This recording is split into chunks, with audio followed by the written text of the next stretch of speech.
Okay, hi guys, my name is Shelby, and welcome to Voice for the Vanished. Well, how can I forget you, girl, when there is always something there to remind me?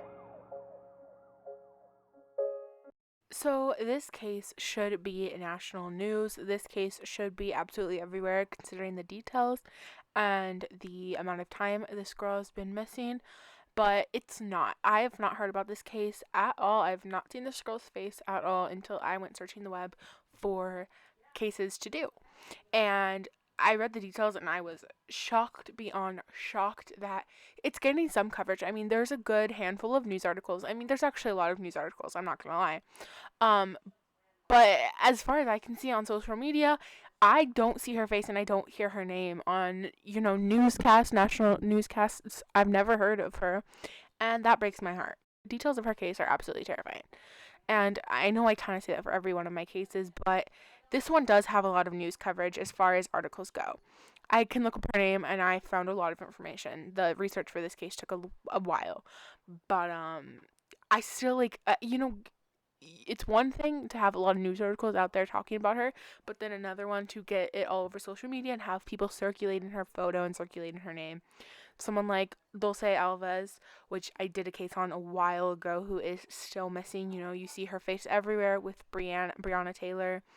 Um, People like that, those cases are everywhere, luckily, and that's a great thing. Not dissing that at all, but it's like I know every case can't have that coverage, but cases that do have details like this and do have a very scary, scary possibility into it need to have the coverage that those cases do have. And no coverage is too much coverage. So let me get into Faith Lindsey's story and hopefully bring a little bit more awareness to her situation. So this is 17-year-old Faith Lindsey from Pauls Valley, Oklahoma. At the time of Faith's disappearance, she was living with her boyfriend in Pauls Valley, like I said, and working at Sonic. Her life was good by all means. Her and her boyfriend, whose name is Dante Perry. Dante Perry is his last name. Perry is his last name. They had a good relationship. Nothing seemed awry in their relationship. Not exactly sure of her school situation. I mean, she is already 17 and living with her boyfriend rather than her parents, but a lot of kids get on their feet early in life and are able to move out. And for those of you who live in America, most of the time a person is about 18 when they graduate high school. So I wasn't exactly sure of her schooling situation. The only mention of school is that she was very, very intelligent and actually had a 4.0 GPA in high school, which is the best you can get in a normal diploma. I mean, you can get over a 4.0 with all AP classes every year, but any normal student in the United States, at least, a 4.0 GPA is absolutely incredible. So she was highly, highly, highly intelligent. She is highly, highly intelligent. Um, she's highly, highly intelligent. And from what they're saying, I'm going to go ahead and say that she did graduate early, or because of her birthday, just graduated before the time she went missing. Faith has a sister named Justice that she is so incredibly close to. They have been best friends their entire life. Anytime Faith needed something, anytime something happened to Faith, Justice would be someone she immediately went to. They were always in contact. They are just two peas in a pod. So on November 4th of 2019, just this year, Faith had something strange happen to her. She seemingly went missing, and Dante, her boyfriend, texted Justice, who is again Faith's sister, letting her know that he couldn't find her and that she was missing. He was freaking out and didn't know what to do and automatically texted her sister, knowing how close they were and just knowing that he needed someone to help him, which really puts him in a position that helps his case because anytime someone goes missing, a person who lives with them, a person who they are in a relationship with, is one of the first people they look into just because of track records of missing person people. And the fact that he texted his family or her family right away just shows his genuine worry for Faith. After he texted Justice, Faith, or whoever was texting on her phone, said she was with a person who wouldn't take her home and that she couldn't get another ride. Justice says in the text that everything was misspelled and had really strange grammar and punctuation, which that just wasn't Faith. Faith was incredibly intelligent, which is, like I told you guys, she had a 4.0 GPA when she graduated high school. You know, sometimes people who are very intelligent don't always text the best just because, oh, it's just a text, it doesn't matter. But apparently, when Faith would text in the past, she was very good about spelling things and getting her grammar and punctuation correctly. So it's very possible that this wasn't Faith at all. It was someone else who had her phone and was with Faith the night that she has vanished. Or it could have been Faith in a dire situation that she was just trying to get a text out to somebody. Around that same time, Justice got many, many calls from Faith, or Faith's phone at least, and Justice kept answering, trying to figure out what was wrong with her sister. She knew that her boyfriend Dante thought that she was missing, could not find her, was in a panic, and she got this really weird text from her that gave her a very weird feeling. So she was answering all of these calls, and every single time she answered, Faith or the person on Faith's phone would immediately hang up. They would say nothing, which is so suspicious, and it doesn't make any sense. Like, if a person had Faith and was, texting from her phone, let's say, why would they call her sister continuously and then hang up? I mean, if you don't want to be known who you are, or that you were with her in any sense, it just really doesn't make sense unless it was Faith and she was trying to say something to Justice and wasn't able to, which I think is more of a possibility just because of the calls. But again, strange things happen. People who do bad things really have no sense of anything, and so this not making any sense could mean absolutely anything and nothing at all, if you know what I mean. Everyone thinks that this action and these actions are so suspicious. They are not like Faith at all.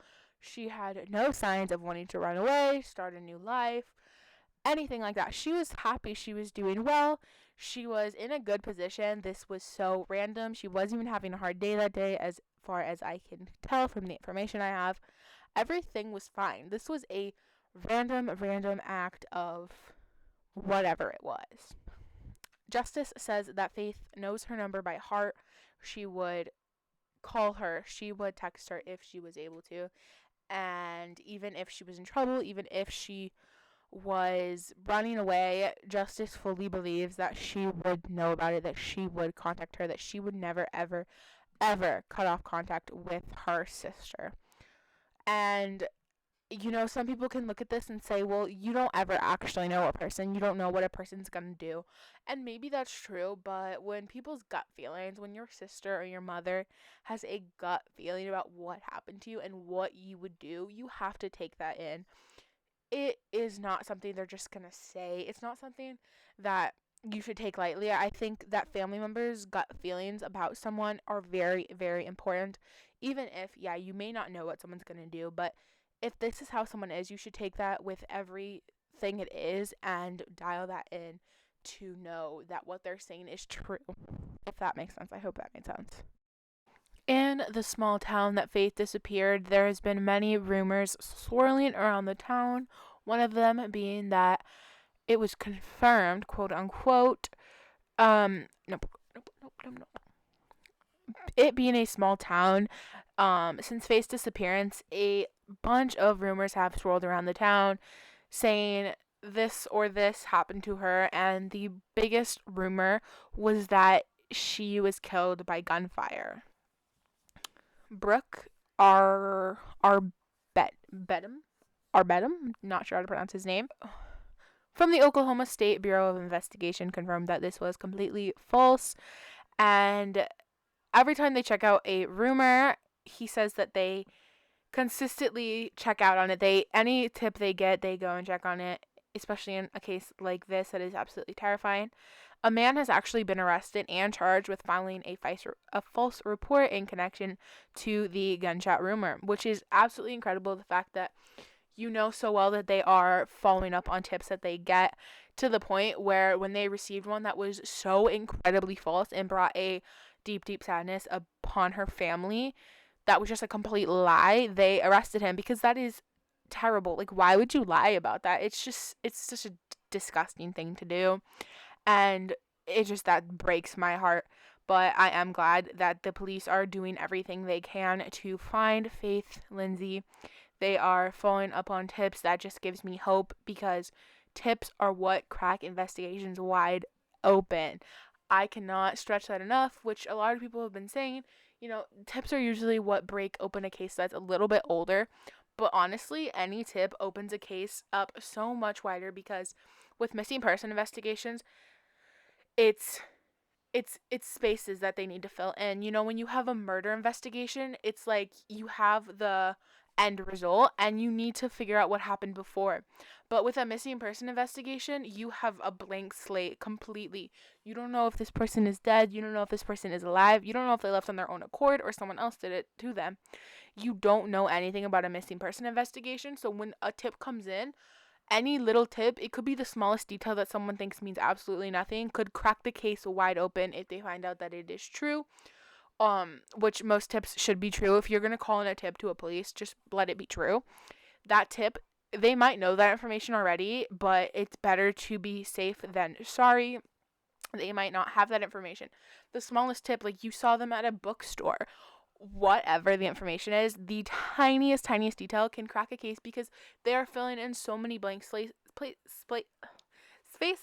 that any little tiny bit of information that they can put into their story that they have figured out on their own is going to help them fill in more and more blanks, if that makes sense. I'm trying to say that in the most local way possible, in the sense that any civilian can understand. I mean, I'm just a civilian myself, but I hope that makes sense. And as I always ask you guys, please, if you know something, say something. I kind of just went on a tangent about it, so I don't need to repeat myself. But if you've seen Faith Lindsey, if you know Faith Lindsey, you knew where she was going, who she was with that night, literally anything, please, call the OSBI at 800-522-8017. Again, that is 800-522-8017.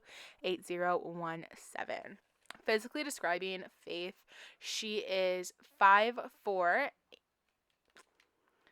and about 115 pounds. She has long brown hair and bright blue eyes. Her eyes are absolutely beautiful if you can't tell from the photos. Yes, any information, you are urged to call that number immediately. You can also email or go on the website, tips at SO. You can also email them at tips@osbi.ok.gov.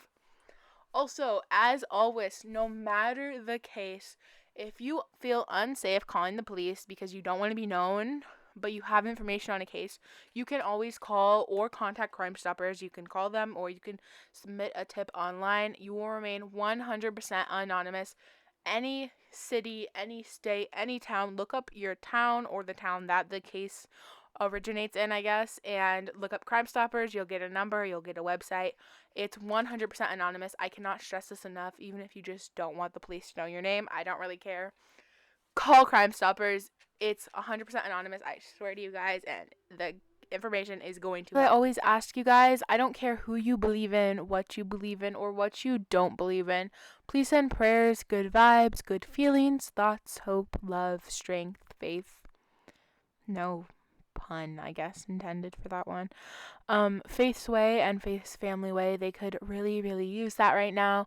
I cannot stress enough how absolutely terrifying this case is. There's no other information on where she's been. There's been searches, but absolutely nothing has come of it. Her story broke my heart into a million pieces. Getting her face out there, getting her story out there, and getting her information out there is what's going to help this case right now. I don't care if you guys share this video, but please share her face, share her missing persons flyer, share her story. Please do. There's no say what happened to her or where she is at and if she's okay. Please just memorize her face, memorize her story, and share her story. Again, my name is Shelby. Thank you guys so much for listening to Faith Lindsey's story. If you want to hear more stories like hers, please check out my latest videos. They all are so, so important. And I make missing person cases. I get all the information I can and put it into one place to hopefully help bring awareness to these cases and to these faces and just get a little bit more coverage on them. I know my platform's still small, but everyone has to start somewhere, and this is where I'm starting. If you guys could help me out by subscribing, it would mean the world. It's a free way to help me out and help me be able to continue making these videos for a very long time, which would mean the world to me. Absolutely, I absolutely adore being able to put these cases together and bring even a couple more people closer to these cases. I love you guys so much. Thank you for watching, and I'll see you guys next time. Bye.